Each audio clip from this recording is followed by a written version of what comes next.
Malacanang nagsalita na, nag-warning sa mga government official na gumagamit ng mga fake news at gawa-gawa lang or yung galing sa artificial intelligence o AI na napaka-controversial. Ito ay nangyayari sa buong mundo at kalaban ito ng demokrasya sa buong mundo. Nagawa-gawang video at picture kaya dapat maging maingat. Ito po ang warning at pahayag ng Malacanang official sa katauhan ni Communication Undersecretary Claire Castro dahil nga ho sa kumalat na video na di umano ay isa si Senador Bato de la Rosa na nag-share pa nito. AI galing sa isang senador. Wow!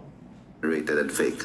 Unang-una po, hindi naman kinakailangan mag-apologize kung ginamit lang naman ng kanila ang kanilang mga talino para alamin kung ang kanilang isi-share ay mali, disinformation, or just AI-generated videos. Hindi kinakailangan mag-apologize kung una pa lang tama na ang inyong ginawa. But ngayon, na naipakalat na, paano na po yung ibang naniwala sa kanila? Considering na binoto sila ng taong bayan.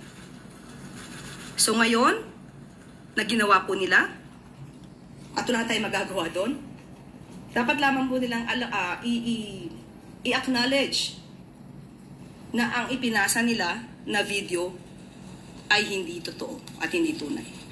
Ayun. So, matindi. Thank you. Ayan po ang sagot ng Malacanang official, Communication Press Officer at Undersecretary ng Presidential Communication Office. Kasi po, may lumabas na video na bata nagsasalita at parang tinitira at binabanat at pinag-uusapan ng impeachment ni Sara Duterte at iba pa. Pero gawa-gawa lang pa yun dahil yung background hindi dito sa Pilipinas. Yung estudyante mukhang hindi naman talaga estudyante, naka-uniforme lang. Yung background ng kung saan nagsasalita yung bata ay ang daming logo, hindi iisang eskwelahan. So gawa-gawa. Yung nasa likod nung batang nagsasalita na sinasabing estudyante, kasi sabi ni Bato doon sa kanyang ipinost, mabuti lang itong batang ito, nakakaintindi, ito yung sinasabi. Kasi pumapabor doon sa mga Duterte, pumapabor sa mga senador, judge na katulad niya, na mga Duterte, ang statement ng bata. Pero yung pala, gawa-gawa lang. Yung pala, AI, Artificial Intelligence. Pero ikinalat pa ng senador at hindi nag-double check. Di umano kasama pa dyan si Baste, Mayor Baste ng Davao. Dahil pumabor sa kanila yung statement ng nagpakilalang estudyante na hindi naman po malinaw kung estudyante talaga. Dahil yung background, nakita ko yung video, ayaw ko lang, baka makaka-copyright tayo kung sino gawa niyan. Wala talaga sa hulog eh. Saka naman nakakita ang logo nung nasa likuran niya. Iba-ibang klaseng eskwelahan. Di ba dapat pag ikaw estudyante, isa lang eskwelahan, isa lang logo ng eskwelahan kung sa konektado, sa ka nag-aaral, yun lang ang background mo. Pero yung daming dikit-dikit na mga logo, ay talagang gawa-gawa lang yun. Pagkatapos yung background sa likod na parang palengke na marang may sasakyan na hindi naman sasakyan Pilipino. Tila parang, ewan ko anong klaseng sasakyan yun. Hindi dito. So galing yan sa kung saan lugar. Talagang gawa-gawa lang. Kasi nga po dyan sa AI na tinatawag, pwede kang mag-produce ng background, ng statement, ng tao. Papalabasin mo ganon. Papalabasin mo estudyante, papalabasin mo Pilipino, papalabasin mo ay makabayan, papalabasin mo ay tama yung sinasabi, ginagawa, puro fake yun. AI generated. Artificial intelligence generated. Ginawa lang para makasira. Ginawa lang pang propaganda. Ginawa lang pang pagulo sa kaisipan, pangkondisyon sa kaisipan ng tao. Ang masakit, dapat ang mga taga-gobyerno nag-iingat. Ay si Bato de la Rosa, siya pa yung isa sa mga nag-post at kinatutuwa pa yung sinabi, fake naman pala. Mukhang pati si Baste ng Davao ay gumaya rin. So ano kayo? Bakit kayo ganon? Hindi ito batikos, tinatanong lang namin kayo. Kasi itong mga DDS, pagka nagbabanggit tayo ng mga pangalan ng kanilang mga pinaniniwalaan, akala batikos na eh. Kasi hindi kayo nakakaintindi ng balita. Ako alam ko yan. Kasi ako po ay traditional media. Hindi lang political vlogger tayo. Pag binabanggit ang isang tao tungkol sa balita, yun ay lehitimong balita. Hindi yun paninira.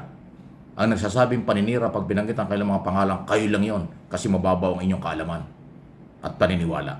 Pero kung kayo open-minded sa mga issue, katulad dito mga ganito, dapat hindi nyo kinagagalit, dapat matuwa rin kayo. Dahil yung bawal, ay dapat bawal. Aber, kung sa inyo gawin yan, yung ipinost ni De La Rosa yan, na kanyang pinupuri yung bata nagsasalita, yung pala AI generated, matutuwa kayo? Matutuwa ba kayo sa fake news? Matutuwa ba kayo sa fake statement? Paninira sa reputasyon ng ibang tao? Tapos ipopost? At kung kamag-anak niyo sinisiraan, matutuwa ba kayo? Yan po dapat ang pag-iisip. Hindi yung pag nadinig nyo, nakakampi nyo, nagiging topic sa balita, akala nyo binabanata na. Hindi po. Maraming pagtalakay sa balita ang constructive wake-up call. Part ng demokrasya at parte yan na obligasyon ng isang government official o public servant na yung criticism na maayos dapat tinatanggap. Walang personal. Yun lang naman mga sarado ang isip at hindi alam ang mga sinasabi, yan ho ang kaagad-agad na may personal. Kasi akala nila binabanatan. Huwag ganon. Huwag kayo makahawa. Although kakaunti kayo. Iwasan nyo dahil nakakahawa kayo doon sa ibang kasing level nyo. Pero kung professional ka, nakakaintindi ka ng good governance, obligasyon ng mga taga-gobyerno na hindi sila maging balat sibuyas, hindi sila maging onion skin, o hindi sila pikon, dapat alam nila ang criticism. Alam nila ang wake-up call. Alam nila ang constructive criticism. Dapat ganon. Alam niyo na? Kung hindi, ay mahirap kayong turuan. Mahirap kayong makaintindi talaga. Niyon. So, tama yung sinabi ng Malacanang, labanan ng fake news. Pero itong artificial intelligence o AI na tinatawag, ay laganap na po ito kahit sa abroad eh. Dito sa ating ginagawa na rin yan. Huwag naman sana ganon. Mahalin natin, pagsikapan, magsakripisyo, manindigan para sa Pilipinas, para sa ating bayan. After all, kahit sino nakapwesto, lahat yan temporary lang. Ang Pilipinas at mga Pilipino, ang Pilipino ang may-ari at siya ang gobyernong Pilipinas.